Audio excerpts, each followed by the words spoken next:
pre-built receivers are automatically activated to warn of the impending hazard. Tests are normally conducted by the National Weather Service every Wednesday and Saturday between 10 a.m. and 12 noon.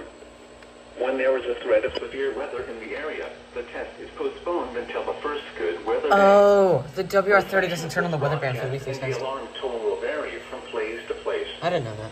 This variability, normally more noticeable at greater distances from the transmitter, will occur even this though you are activated using correctly? a good quality receiver in perfect working order. It did.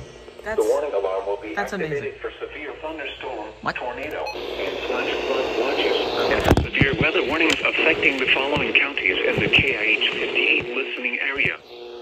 In Alabama, this includes Calhoun, Chambers, Cherokee, Clay, Cleburne, Coosa, Etowah, Jefferson, Randolph, St. Clair, Shelby, Talladega, and Tallapoosa counties. Here, I have an idea. This has been a test of the NOAA weather radio warning alarm device. We now return to our normal programming.